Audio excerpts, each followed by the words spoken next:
हिमगिरी के उत्तुंग शिखर पर बैठ शिला की शीतल छां, एक पुरुष भीगे नयनों से देख रहा था प्रलय प्रवाह।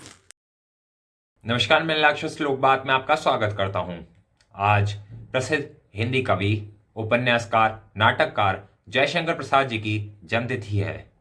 आइए जानते हैं श्री जयशंकर प्रसाद जी के बारे में। जयशंकर प्रसाद हिंदी कवि, नाटककार, उपन्यासकार तथा निबंधकार थे। वे हिंदी के छायावादी युग के 4 प्रमुख स्तंभों में से एक हैं।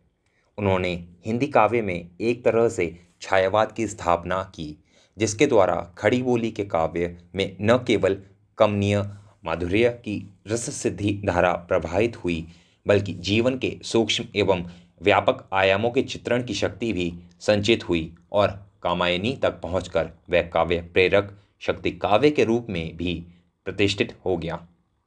बाद के प्रगतिशील एवं नई कविता दोनों धाराओं के प्रमुख आलोचकों ने उसकी इस शक्तिमत्ता को स्वीकृति दी। इसका एक अतिरिक्त प्रभाव यह भी हुआ कि खड़ी बोली हिंदी काव्य की निर्विवाद सिद्ध भाषा बन गई। आधुनिक हिंदी साहित्य के इतिहास में इनके कृतित्व का गौरव अक्षुण्ण है। वे एक युग प्रवर्तक लेखक थे, जिन्होंने एक ही साथ कविता, नाटक, कहानी और उपन्यास के क्षेत्र में हिंदी को गौरवान्वित होने के योग्य कृतियाँ दीं।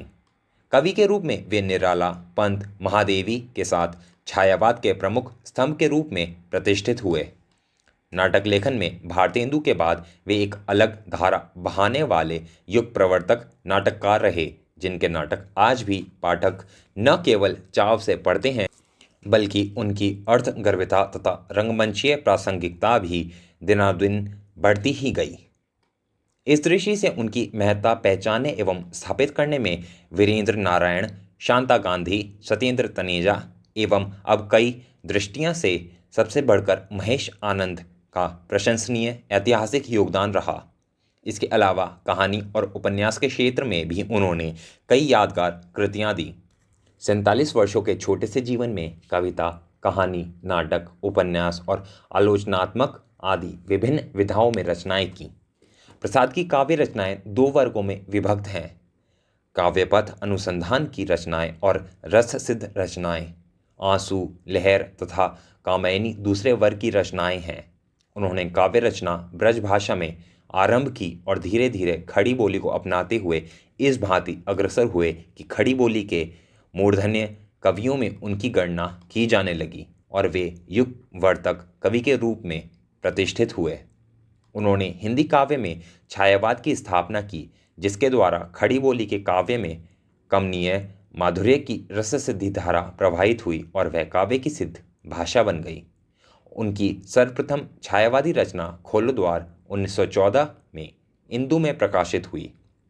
वे छायावाद के प्रतिष्ठापक ही नहीं, अपितु छायावादी पद्धति पर सरस संगीतमय गीतों के लिखने वाले श्रेष्ठ कवि भी हैं। उन्होंने हिंदी में करुणालय द्वारा गीत नाट्य का भी आरंभ किया। उन्होंने भिन्न तुकांत काव्य लिखने के लिए मौलिक छंद चयन किया और अनेक छंद का संभवतः उन्होंने सबसे पहले प्रयोग किया। उन्होंने नाटकीय ढंग पर काव्य कथा शैली का मनोवैज्ञानिक पथ पर विकास किया। साथ ही कहानी कला की नई टेक्निक का संयोग काव्य कथा से कराया। प्रगतियों की ओर विशेष रूप से उन्होंने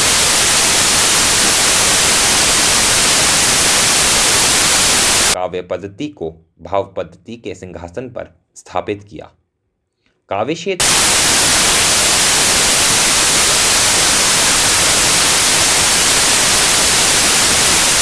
श्रद्धा को आधार बनाकर रचित मानवता को विजयिनी बनाने का संदेश देता है।